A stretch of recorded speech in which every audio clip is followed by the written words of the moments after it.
Radio, 19h-20h, les vraies voix de l'emploi. Bonsoir, merci d'être avec nous, avec Philippe David. On va parler emploi jusqu'à 20h avec nos invités. On va parler de métier de la santé.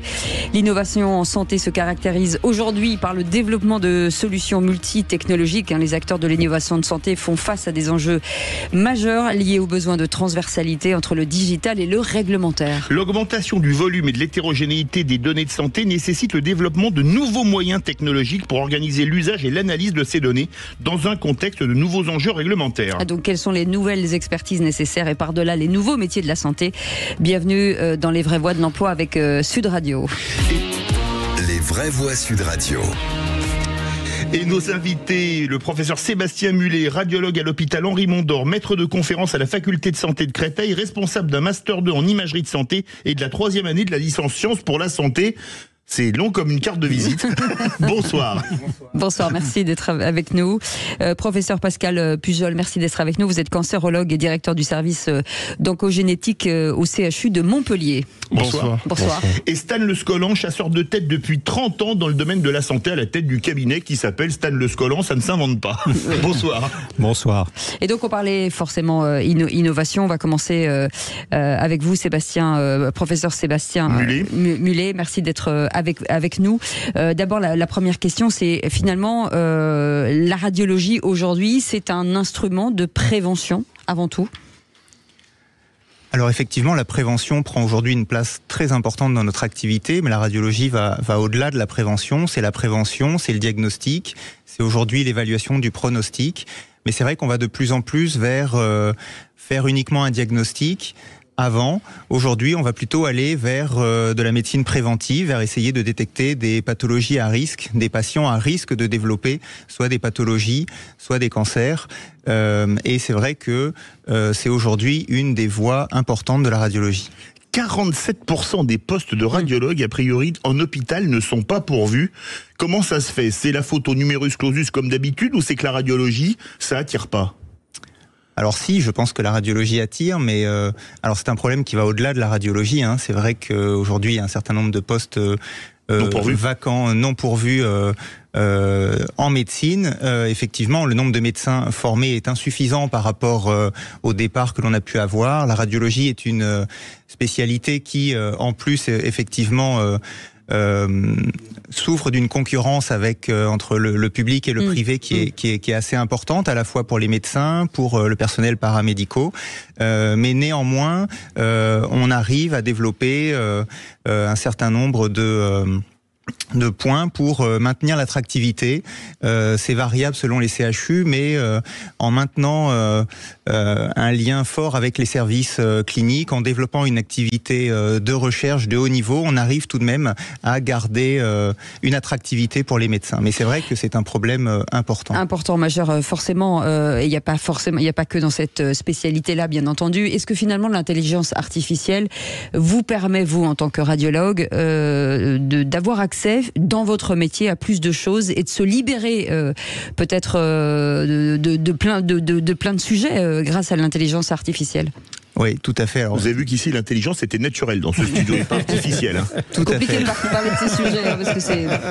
Elle est très naturelle, la preuve en est la question posée. Souvent, la question est comment ça se fait que vous n'avez pas encore été remplacé par l'intelligence artificielle? Là, on me demande, est-ce que finalement, ça vous aide dans votre quotidien? Ce qui, à mon avis, est la question pertinente. Voilà.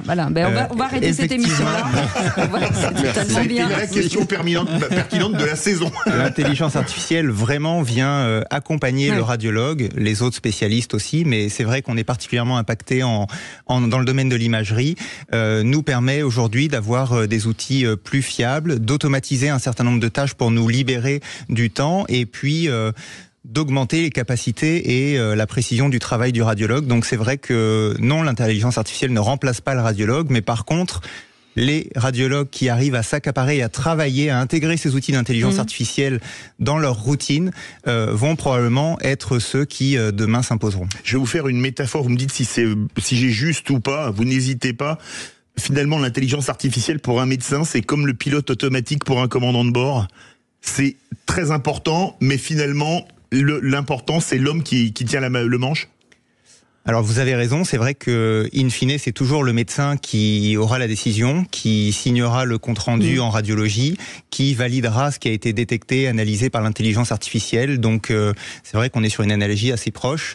Après, le pilotage automatique va faire le gros du travail pendant 90% du vol. On n'en est pas encore là dans le domaine de la médecine, mais effectivement c'est un outil qui vient nous accompagner, nous aider, faciliter notre travail, renforcer la confiance dans ce que l'on fait, mais qui va en aucun cas nous remplacer. Pour qu'on comprenne bien, pour ceux qui ne sont pas guéris à ces méthodes, l'intelligence artificielle, on parle de précision, mais sur quoi ? Sur peut-être une tumeur ? Comment ça se passe en fait ? Qu'est-ce que ça vous apporte ? Alors surtout, c'est une des grandes forces de ce développement et de cet apport de l'intelligence artificielle, c'est que finalement, depuis la prise de rendez-vous du patient jusqu'à son suivi après une opération, parcours, en fait, tout son parcours, l'intelligence artificielle va avoir un impact pour faciliter la prise de rendez-vous, pour faciliter la réalisation des examens, pour nous aider dans l'analyse de ces examens. Vraiment, à tous les niveaux, l'intelligence artificielle va venir fluidifier les choses et nous apporter des éléments importants. En tout cas, c'est en théorie comme ça qu'on le voudrait. On voit bien aujourd'hui que le nombre de solutions d'intelligence artificielle qui sont effectives dans notre pratique courante est assez limité, ce qui montre bien qu'elle n'est pas là pour nous remplacer, mais pour vraiment, sur des points précis, venir apporter en qualité, en fiabilité. Je rebondis, pardon, Philippe. Est-ce que alors c'est une question un peu cash, mais est-ce que ça permet aussi de réduire le risque du problème du diagnostic ? Alors c'est une question compliquée. Oui. Vous avez 3 heures. Oui, tout à fait. L'intelligence artificielle sur certaines tâches simples, sur des diagnostics assez simples, va venir avec une grande fiabilité nous apporter des éléments. L'intelligence artificielle est capable aussi de détecter peut-être des cas complexes pour lesquels il faut l'avis d'un expert pour analyser ces situations. Et donc dans des centres non experts, ça permet d'adresser les patients si besoin. Donc ça peut avoir un rôle de triage. Donc ça peut permettre dans ce sens-là d'améliorer la précision de notre travail. Mais quand on voit tout ce qui est en train de se faire, les progrès, on va en parler également en génétique, on va parler en général pour la médecine. À l'époque, les grands médecins, c'était le professeur Barnard qui fait la première greffe du cœur, Pasteur. Aujourd'hui, on a l'impression que ceux qui font avancer les choses, c'est plus des ingénieurs en intelligence artificielle ou en informatique. On se trompe en disant ça, ou c'est à moitié vrai, ou au quart vrai, ou aux 3/4 vrai ? Alors effectivement, le focus est mis et la lumière est mise aujourd'hui vraiment sur l'apport de l'IA. Le buzz est mis sur l'apport de l'IA, notamment dans ma spécialité, l'imagerie. Mais maintenant, ce sont vraiment les médecins qui font avancer les choses. Ce sont des outils, l'intelligence artificielle, qui permettent peut-être d'aller un peu plus loin sur certains points que ce que l'on pouvait faire avant. Mais vraiment, le cœur du réacteur, ça reste la force humaine. Et ça, je pense que ce n'est pas prêt de changer. Pour ceux qui ne connaîtraient pas, finalement, autour de vous, l'écosystème autour de votre spécialité, c'est quoi ? C'est quel type de métier ? Alors c'est vrai que l'écosystème évolue beaucoup avec cette innovation extrêmement présente dans notre écosystème.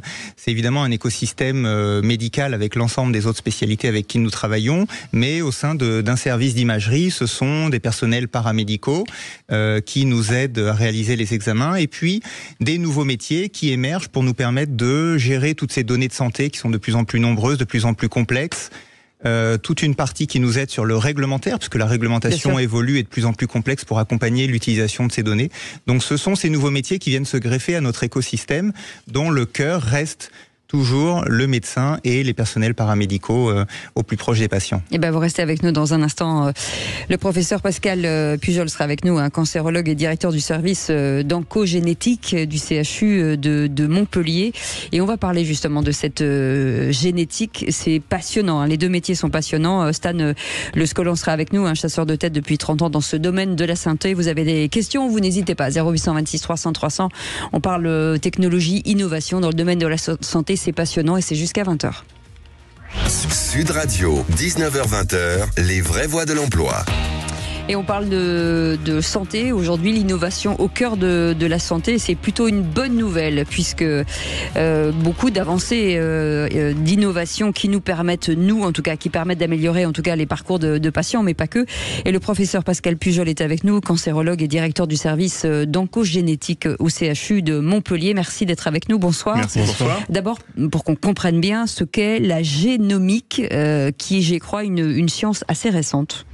Oui, c'est une science récente, c'est un outil, comme l'a dit mon confrère aujourd'hui, c'est un outil assez précieux parce qu'il va apporter de la précision, soit au niveau du diagnostic, c'est le cas dans les maladies rares, on en dénombre plusieurs milliers aujourd'hui, dans le cancer, par le typage des différents sous-types de cancer, et puis au-delà, il va nous apporter de la précision dans les prises en charge. Parce qu'on peut faire de la prévention personnalisée et parce qu'enfin, on a aujourd'hui des traitements qu'on dit ciblés qui vont en fait cibler le mécanisme génétique de la tumeur ou de la maladie rare et qui portent tous leurs fruits aujourd'hui. Ça veut dire qu'on ne met pas le même traitement à tout le monde, c'est vraiment en fonction de la personne. Absolument. Mais ça veut dire qu'on peut l'anticiper, même si aujourd'hui le cancer n'est pas établi. Oui, alors il y a ces deux choses en fait dans la génétique. Il y a un côté de traitement, comme vous l'avez dit, qui est très spécifique, qui est précis, qui répond au mécanisme intime de la maladie. Et là, on est dans du traitement comme on sait le faire en médecine, avec une certaine précision. Mais il y a ce volet aussi préventif. C'est-à-dire que dans certains cas, on a des prédispositions qui sont d'ordre génétique et on sait aujourd'hui les identifier et se servir de ce marqueur, en fait, comme le traceur du risque familial. Et à partir de là, on déploie, par exemple, du dépistage radiologique ou bien de la prévention, parfois médicale ou parfois chirurgicale. Quel métier décrypte le génome de quelqu'un ? Il a fallu 13 ans, je crois, pour décrypter les génomes humains. Merci le Téléthon. C'est quel métier ? C'est médecin, infirmière, laborantin ? Parce que c'est des métiers qu'on n'imagine pas. Alors, vous avez raison. On a quand même des déclinaisons aujourd'hui de l'innovation en santé bien au-delà du corps médical. En génétique, il faut des spécialistes de ce qu'on appelle la bioinformatique, parce que la génétique génère énormément de données. Et ces données, on va les comparer à des données de banques, de génomes humains, normaux, entre guillemets. Mais les quantités sont très importantes. Et donc, on est aidé par des outils numériques, bien sûr, mais aussi par des compétences humaines. Il faut pas l'oublier. Derrière, on a des bioinformaticiens, on a des biologistes aujourd'hui qui vont trier ce qui est une anomalie dite délétère, pathologique ou non. Et enfin, on a des médecins un peu molécularistes qui vont dire, en fonction de telle anomalie, j'ai tel ou tel traitement adapté à cette anomalie retrouvée. Mais ça veut dire que pendant toute une vie, on pourra, si vous avez effectivement des antécédents dans votre famille d'une certaine maladie, on pourra suivre un patient toute sa vie en disant, voilà, vous avez X chances pour l'avoir et à titre préventif, le soigner. C'est déjà ce qu'on fait quand on y réfléchit bien. Aujourd'hui, on a du dépistage qui s'applique en fait à la population générale, qui est un dépistage dit de masse. Par exemple, le cancer du sein ou le cancer du col de l'utérus. En fait, quand on identifie un risque particulier, qu'il soit génétique ou autre, on va mettre un cran de plus à cette surveillance. Donc, il ne faut pas s'inquiéter du fait que la génétique va faire une pression. Elle va permettre d'avoir de la précision dans les sous-populations qui sont à risque et de mettre des crans supplémentaires à ces surveillances. Professeur Pujol, une question. Pour être bioinformaticien, je connaissais pas ce métier. Il faut faire quoi ? Une licence en informatique ou une licence en biologie ou les deux ? Il faut en fait faire les deux. Faire les deux. Donc on a aujourd'hui des scientifiques, on a de nouveaux métiers aussi, peut-être il faut les mentionner. On a des conseillers en génétique. Ce sont des personnes qui sont Bac+3, qui vont être des infirmières, des sages-femmes, des scientifiques, et qui vont avoir une formation supplémentaire, un type master, mais qui vont permettre aujourd'hui d'être des véritables cliniciens. Ils sont depuis un an en capacité de prescrire des analyses génétiques à fin médicale et ils vont permettre d'implémenter un besoin qui devient grandissant. Parce que cette génétique appliquée à la prévention ou au traitement est aujourd'hui du soin courant. Et c'est un métier qui est transversal, par exemple, sur la radiologie, ou c'est pas du tout, si ? Alors, pour le bioinformaticien, oui, ce sont des métiers qui sont transversaux, puisque on va avoir des bioinformaticiens qui vont travailler avec différents types de données de santé Et c'est vrai que cette évolution et votre question, quelle formation il faut faire, finalement, ça nous amène au véritable challenge de l'évolution de la formation pour les métiers en santé. Et on voit bien qu'on a besoin aujourd'hui d'avoir des étudiants qui soient formés à de multiples compétences, d'être évidemment experts en santé, mais également d'avoir des compétences d'ingénierie, de digital, de gestion des données, voire de design aujourd'hui dans le domaine du numérique et de la e-santé. Donc on voit bien que cette transversalité est très importante et qu'il faut faire évoluer notre offre de formation pour accompagner ce changement et former les profils dont nous aurons besoin demain, mais en fait dès aujourd'hui. 0826 300 300, Xavier qui nous appelle de Toulouse a une question à nous poser. Bonsoir Xavier. Bonsoir Xavier. Oui, bonsoir. En fait, plus qu'une question, ça c'était plutôt une réaction, presque un coup de gueule. Allez-y. En fait, on m'a diagnostiqué un cancer en 2020. Depuis 2020, aujourd'hui, je suis en rémission, mais je vis au rythme des scanners d'abord tous les 3 mois, tous les 6 mois. Et en fait, j'entends parler de médecine préventive, prédictive, de plus en plus d'ingénierie, d'étudiants qui sont hyper pointus, et c'est sans doute vrai, et c'est tant mieux.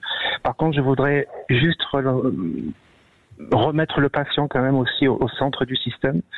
Il n'y a rien de pire que d'attendre, sachant qu'on a une maladie grave, de faire le scanner, de faire la radio et de repartir avec son résultat pour amener à l'oncologue sans que personne ne vous ait reçu. Vous ne savez pas ce que vous avez dans l'enveloppe, vous vivez avec la peur d'ouvrir cette enveloppe. Je trouve que, bien sûr, c'est pas tous les médecins, évidemment, mais un peu d'humanité au sein de la technologie ferait un peu de bien. Je le vis depuis 3 ans maintenant. C'est extrêmement difficile. On vit avec cette peur sans cesse de la récidive, et à chaque fois que l'on fait un scanner, à chaque fois que l'on fait un examen, et que l'on repart juste avec une enveloppe, avec le commentaire certes très pointu du médecin, mais qui ne vous a pas reçu. Oui. Pour moi, j'ai presque envie de dire c'est de l'intolérable. Alors bien sûr qu'il y a beaucoup de patients et que les médecins n'ont pas forcément le temps, c'est ce qui m'a été déjà répondu. Mais j'ai envie de dire c'est terrible, et à l'heure où on s'interroge aujourd'hui sur la technologie, sur technologie de pointe et sur la médecine préventive, est-ce qu'il serait pas temps aussi d'associer le patient? J'en veux pour preuve, à titre personnel, justement pour essayer de faire bouger les choses à mon petit niveau, j'ai passé un diplôme universitaire de patient formateur pour enseigner auprès des futurs professionnels de santé. Et autant les jeunes qui sont en sémiologie, en 5e année, etc., en 2e année, écoutent, en tout cas quand le patient prend la parole, ils sont attentifs. Par contre, la route va être encore longue parce qu'on se retrouve des fois dans des services avec des professeurs de médecine, et en gros ils nous disent mais on vous a soigné, qu'est-ce que vous voulez de plus? Alors Xavier, pour moi, je voulais juste réagir par rapport à ça. Xavier, merci de votre témoignage. Une réaction courte du professeur Pujol. C'est vrai que la technologie mettra jamais l'humain de côté dans ce domaine, dans les pathologies graves. Oui, alors je pense, monsieur, que d'abord je prends acte de ce que vous dites qui est assez consternant.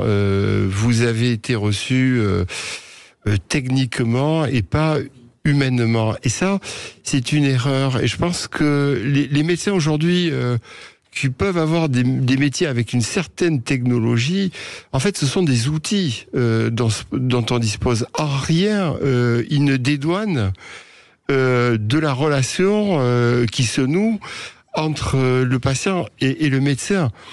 Et même parfois, ils peuvent aider techniquement. C'est-à-dire qu'on peut avoir des solutions, qu'elles soient thérapeutiques ou diagnostiques, qui s'imposent. Et ça doit conduire, au contraire, à plus de discussion, à plus d'empathie. Je me réjouis en tout cas que votre réaction soit de contribuer à quelque chose qui est très important. Aujourd'hui, les patients experts sont plus des patients un peu alibi, ce sont des patients qui vont réellement rentrer dans l'amélioration de cet accueil, l'amélioration aussi des évaluations, des études en vraie vie, etc.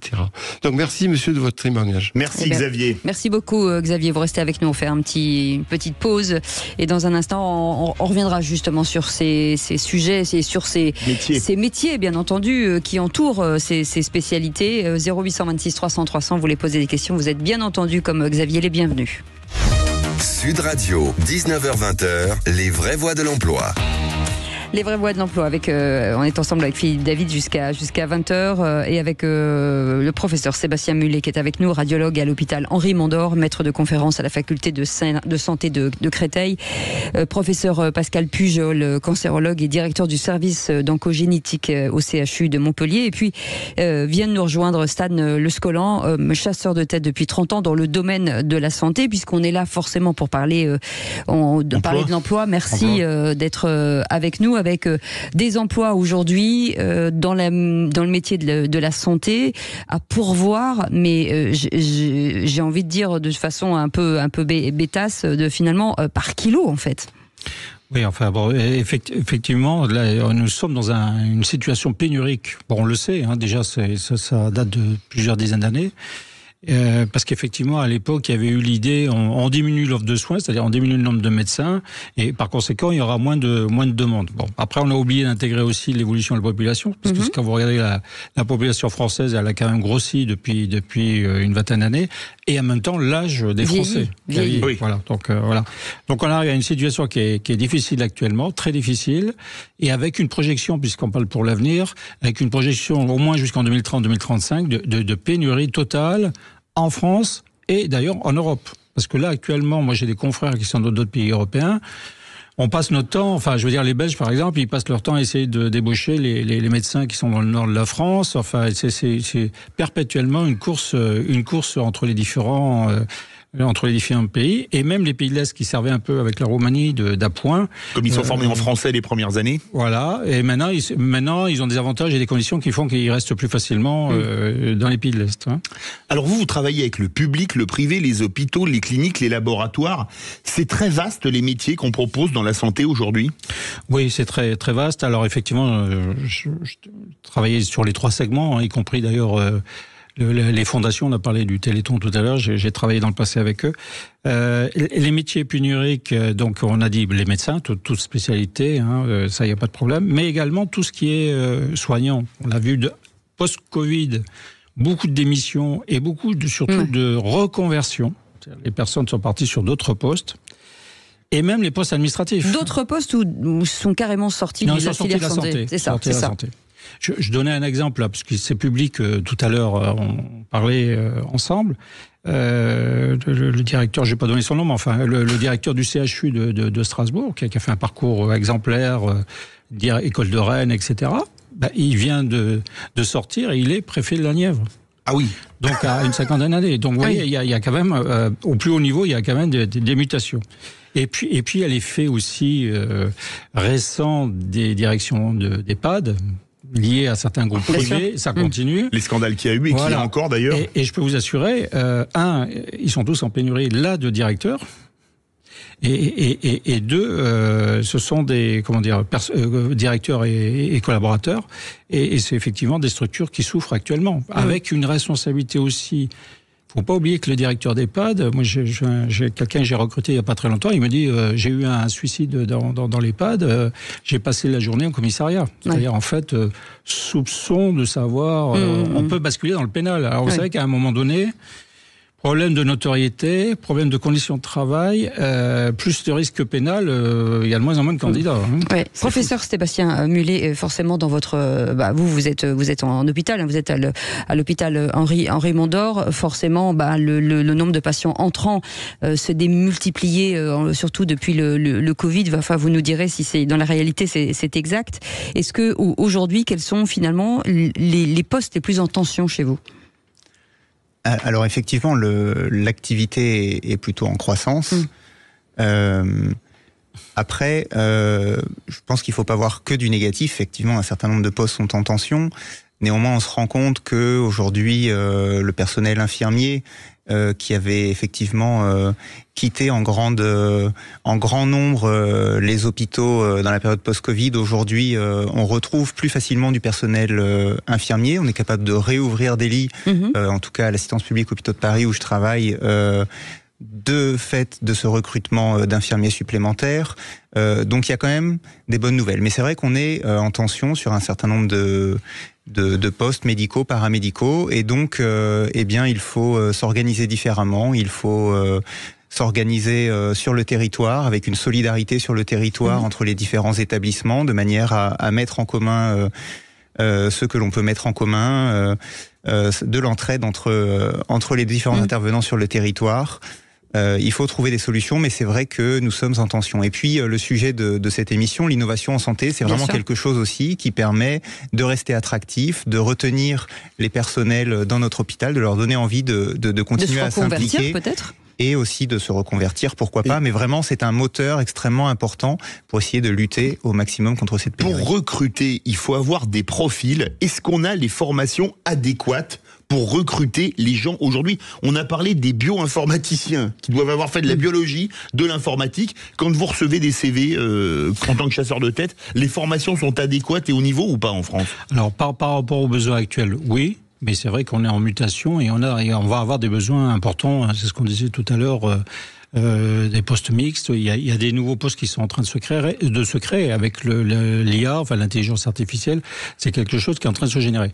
Pour l'instant, on n'a pas une demande, mais ça va évoluer assez vite. On n'a pas une demande assez forte pour qu'il y ait des pénuries. Ce sont plutôt des gens qui sont déjà dans le secteur de la santé, qui sont en train de se former en complément. Mais après, ce qui devrait arriver là, puisqu'on parle d'innovation, ce sont des techniciens aussi. Voilà. Des vrais techniciens. Vrais techniciens qui vont arriver, qui seront formés.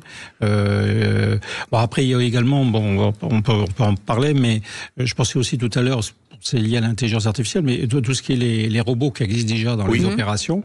Vous avez des infirmières, des hybrides qui sont formés aussi à l'utilisation des robots. Enfin, il y a un certain nombre d'outils qui vont permettre pas forcément de faire face à la pénurie, mais en tout cas d'améliorer la qualité des prestations. Chez vous, professeur Pascal Pujol, les métiers aujourd'hui, les nouveaux métiers qui vont arriver, c'est quoi? C'est quoi les spécificités, les expertises? Alors on a vu le conseiller en génétique pour ce qui est clinique, qui va aider le généticien médical. On a quand même un petit problème d'analyse génétique dans les laboratoires. Alors, on est aidé par les outils d'IA de bioinformatique, mais il faut quand même réaliser ces analyses. Et il y a deux ordres de choses. Il y a la prestation elle-même qui est un peu technologique, c'est plus du ressort du technicien ou de l'ingénieur en biologie. Et puis après, il y a l'interprétation. Et là, dans l'interprétation, on a un petit problème. On pense que il faut un petit peu élargir les horizons à l'interprétation de l'analyse génétique, que certains généticiens qui ont fait ce qu'on appelle le DES, la spécialité, peuvent le faire, que certains scientifiques aussi, ça c'est un vrai problème qui est sur la table aujourd'hui. On a des scientifiques qui ont atteint de très hauts niveaux de compétences dans certains domaines de pathologie. Et leur rapport peut être aussi précieux à l'interprétation de certaines analyses de génétique moléculaire. Eh ben, vous restez avec nous dans un instant. Deux start-up avec des métiers très innovants. La SecOne, c'est une start-up. Enfin, on va vous parler en parler dans quelques instants. Et Certis Therapeutics aussi qui va vous aider dans vos métiers que vous connaissez bien. 0826 300 300. On est ensemble jusqu'à 20h. Sud Radio, 19h-20h, les vraies voix de l'emploi. On parle d'emploi dans la santé et on parle d'innovation surtout. Et tout de suite, un fleuron de la recherche médicale. Ça s'appelle SecOne Genomics qui développe des solutions d'analyse génomique dans la médecine personnalisée et hyper intéressant. Danae Giraud est avec nous. Bonsoir, merci d'être avec nous. Vous êtes CFO en charge notamment de la partie RH qui nous intéresse ce soir. D'abord, expliquez-nous de façon claire, parce que ces métiers sont plutôt assez compliqués pour des gens qui sont extérieurs à ces spécialités. Exactement l'intérêt de votre start-up. Bonjour. Donc, effectivement, je pense que vous avez bien expliqué avec M. Pujol la complexité de la génomique. Oui. Et l'objectif de SecOne, c'est de rendre l'analyse génétique aussi facile et rapide qu'une prise de sang. Donc, l'idée, c'est d'amener un outil qui soit efficace et qui puisse rapidement aider le biologiste et le médecin à interpréter le génome de leur patient. Et de ce fait, on a besoin de beaucoup de compétences et de nouveaux métiers qui sont très différents, puisque on fait appel à l'intelligence. Et pour ça, il faut déjà traduire le langage médical que les médecins ont, et ça, les mettre dans des pipelines bioinformatiques. Et c'est là qu'interviennent deux métiers, c'est les product owners et les bioinformaticiens dont parlait le professeur Pujol tout à l'heure. La différence, c'est que souvent les médecins ont une spécialité et que pour l'instant, les bioinformaticiens et les formations qui permettent de devenir bioinformaticiens ne sont pas forcément spécialisés. Donc on a des gens qui sont à la fois qui vont travailler sur la maladie rare, du cancer du sein, du cancer du rein ou différents métiers. Donc c'est là qu'est la complexité de ce métier. Ensuite, on doit faire appel aussi à de la data science. Je pense que c'est un métier qui est dont on parle de plus en plus souvent. Et ça sert à quoi? Ça sert à analyser la donnée. Comme on disait tout à l'heure, en génétique, ce qui est difficile, c'est qu'on a énormément de données. Et c'est une donnée qui finalement est un peu dans une langue chinoise. Donc il va falloir arriver à l'analyser correctement et à bien faire. Et ces data scientists sont en génomique, sont assez rares. Et je pense que notre chasseur de tête pourra nous aider là-dessus. Absolument. Une petite question, forcément, ça cartonne, hein, puisque vous avez fait une levée de fonds. Aujourd'hui, ça marche très très bien, donc vous allez vous déployer. Donc ça veut dire qu'aujourd'hui, vous allez chercher quoi comme titre de poste? Vous allez agrandir votre équipe?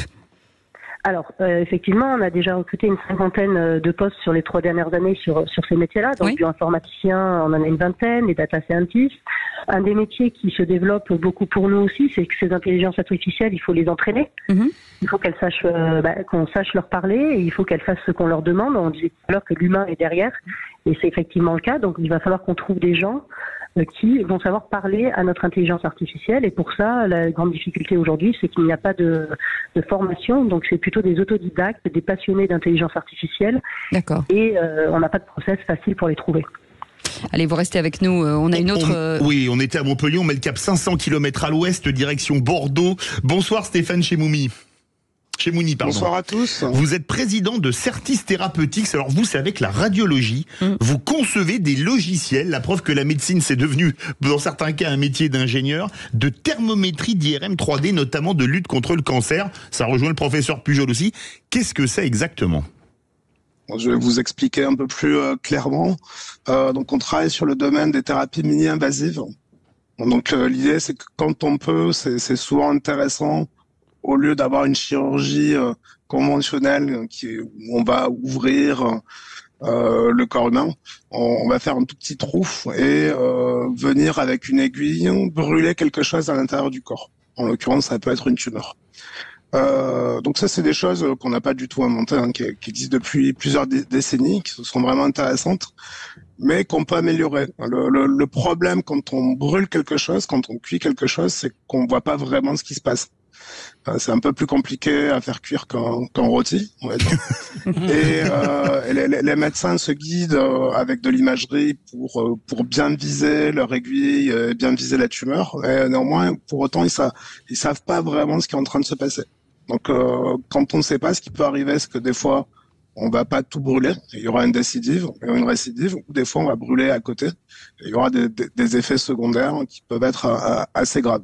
Donc, notre métier, c'est d'aider ces traitements avec de l'imagerie IRM. Et on a un logiciel qui va transformer les signaux de l'IRM en température et qui va pouvoir nous aider à contrôler très très précisément. Oui, c'est de l'ultra-précision en fait. Les procédures. C'est ce que veut dire Certis. Certis, ça vient de certaines certitudes précises. Vous avez gagné le Grand Prix National ILAB en 2019, le premier prix d'innovation de la Société française de la radiologie en 2020, et ça vous a permis de vous développer à l'étranger. Est-ce que vous pouvez nous dire rapidement, parce qu'après Stan Le Scola, notre chasseur de tête, veut dire un mot positif, pour conclure.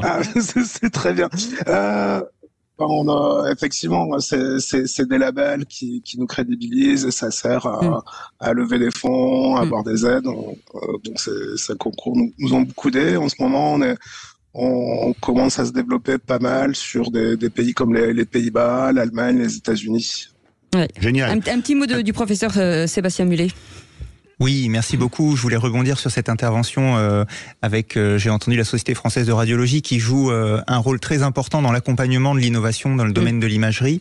Parce qu'aujourd'hui, l'innovation, il faut l'accompagner, la soutenir, mais il faut également être capable de valider toutes ces innovations avant de les mettre au plus près des patients. Parce qu'encore une fois, tout ça doit être fait dans l'objectif de la prise de soins optimale pour les patients. Très encadré. Et donc vraiment le rôle central de la Société française de radiologie pour accompagner cette innovation en santé. Le mot de la fin positif de notre chasseur de tête, Stan Le Scola. Oui, je voulais quand même rester positif en disant que On se plaint de la difficulté de recruter des seniors actuellement. Je peux vous assurer que dans le secteur de la santé, que ce soit des administratifs, je ne parle pas des médecins qui peuvent durer, j'allais dire, le temps qu'ils veulent en activité, mais dans le secteur même administratif ou de direction d'établissement, moi je recrute régulièrement des personnes qui ont plus de 60 ans, plus de 62 ans. Donc s'il y a un secteur, s'il y a des personnes qui veulent se reconvertir... J'ai bientôt 60 ans, Stan. Et ça se voit pas. Ça se voit je pas. laisse ma carte. Ouais, bien volontiers. Merci beaucoup, Merci messieurs. à Merci tous. beaucoup. Merci, professeur Sébastien Mullet, radiologue à l'hôpital Henri Mondoré, maître de conférence à la faculté de santé de Créteil. Merci beaucoup, professeur Pascal Pujol, cancérologue et directeur du service d'oncogénétique du CHU de Montpellier. Merci beaucoup, Stan Le Scollan, chasseur de tête depuis de nombreuses années. Danae Giraud qui était avec nous, CFO de Sequan, exactement. Et Certis Thérapeutique était avec nous et c'était Stéphane Chemouni, président de cette belle start-up. Merci beaucoup. Merci à vous. On embrasse Nicolas Merlet qui a préparé cette émission. Avec nous, qui nous a aidés, Merci beaucoup à notre équipe. On se retrouve demain à 17h pour Les Vraies Voix. Eh bien, écoutez, tout de suite. Sud Radio.